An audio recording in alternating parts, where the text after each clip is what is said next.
عن أبي هريرة رضي الله عنه قال جاء رجل إلى النبي صلى الله عليه وسلم فقال هلكت يا رسول الله قال وما أهلكك قال وقعت على امرأتي في رمضان قال هل تجد ما تعتق رقبة قال لا قال فهل تستطيع أن تصوم شهرين متتابعين قال لا قال فهل تجد ما تطعم 60 مسكينا قال لا قال ثم جلس فأتي النبي صلى الله عليه وسلم بعرق فيه تمر فقال تصدق بهذا قال أفقر منا فما بين لابتيها أهل بيت أحوج إليه منا ضحك النبي صلى الله عليه وسلم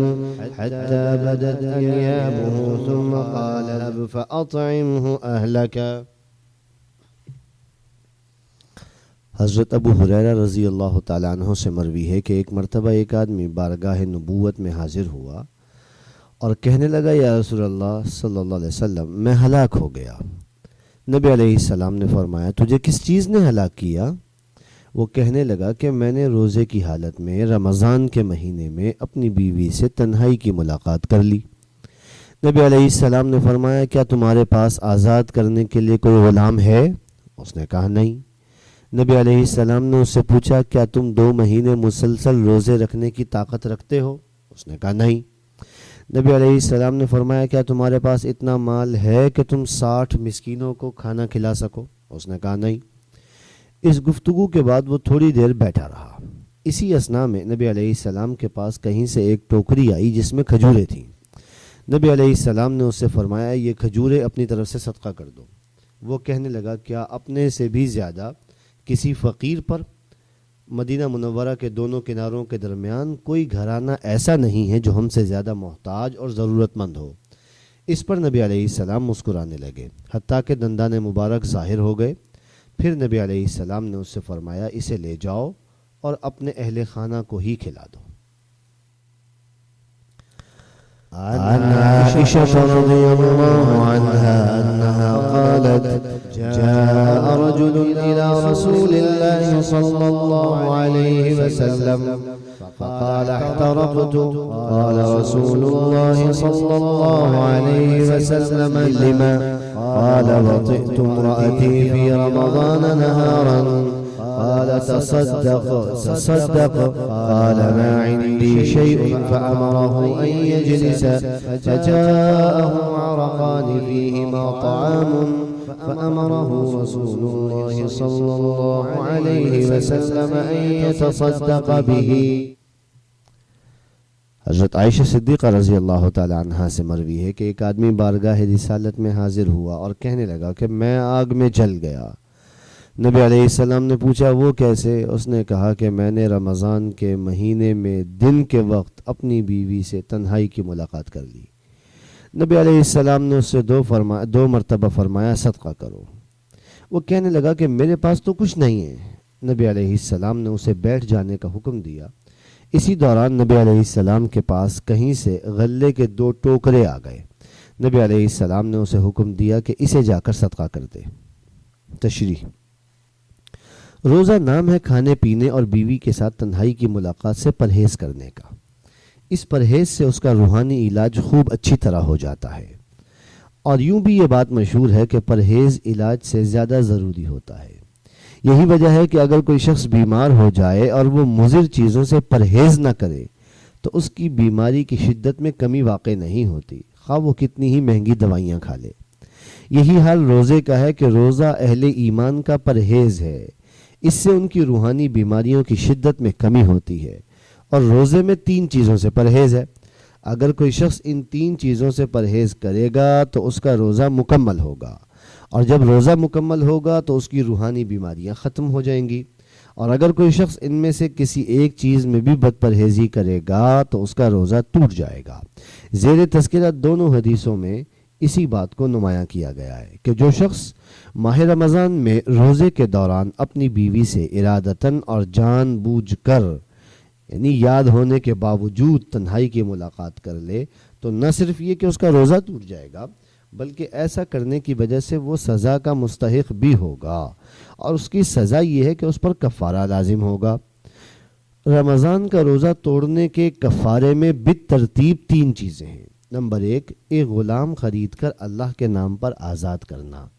نمبر 2، 2 مہینے کے مسلسل روزے اس طرح رکھنا کہ درمیان میں ایک روزہ بھی چھوٹنے نہ پائے۔ نمبر 3، 60 مسکینوں کو کھانا کھلانا۔ کفارے میں ان تینوں چیزوں کے درمیان ترتیب کا خیال رکھنا ضروری ہے۔ دور حاضر میں چونکہ غلاموں اور باندیوں کا رواج نہیں ہے، اس لیے فی الحال کفارے کی یہ شق موقوف ہے اور اس پر عمل نہیں کیا جا سکتا۔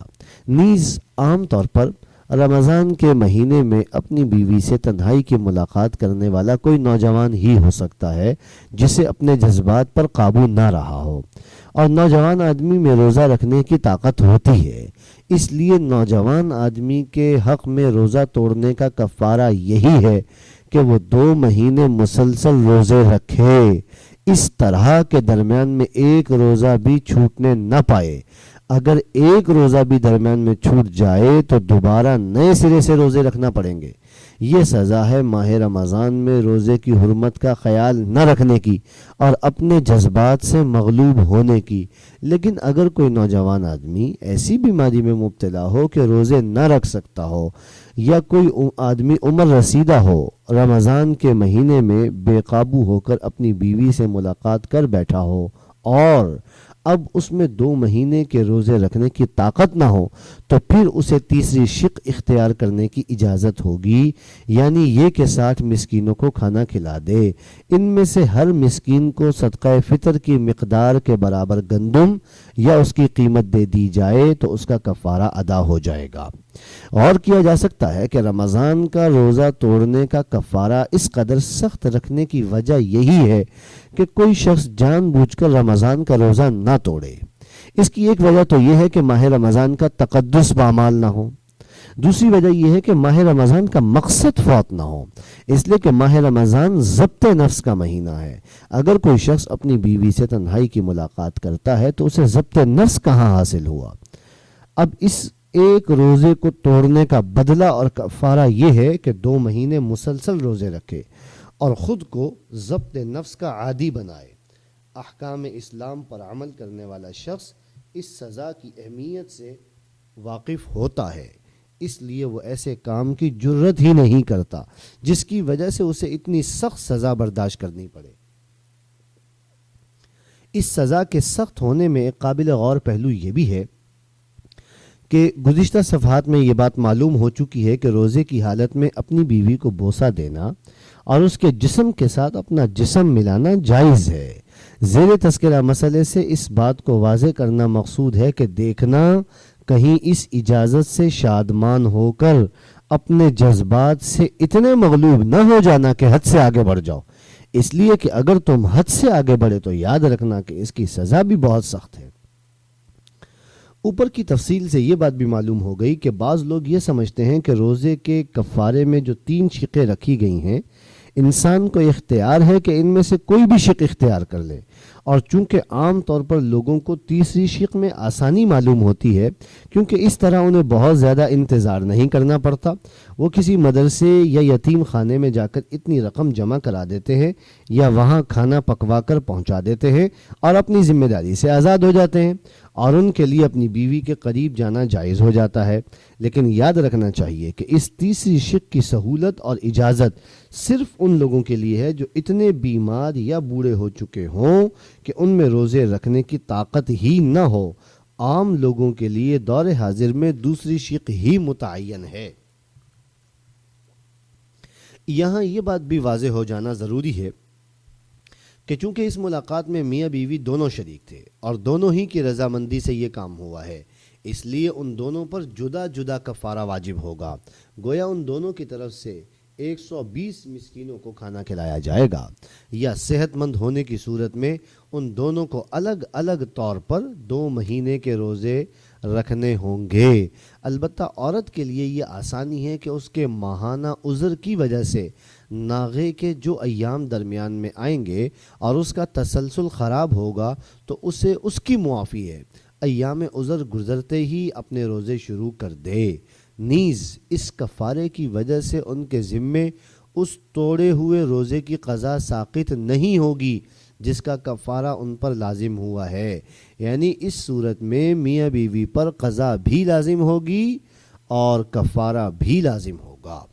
فقہائے کرام کے ایک قابل اعتماد گروہ کی رائے یہ ہے کہ جس طرح تنہائی کی ملاقات سے انسان پر روزہ توڑنے کی وجہ سے کفارہ لازم ہو جاتا ہے، اسی طرح اگر کوئی شخص جان بوجھ کر روزے کی حالت میں کچھ کھا پی لیتا ہے اور اپنا روزہ توڑ لیتا ہے تو اس پر بھی کفارہ لازم آئے گا، اور اس میں بھی وہی تمام تفصیلات معتبر ہوں گی جن کا اوپر ذکر ہوا۔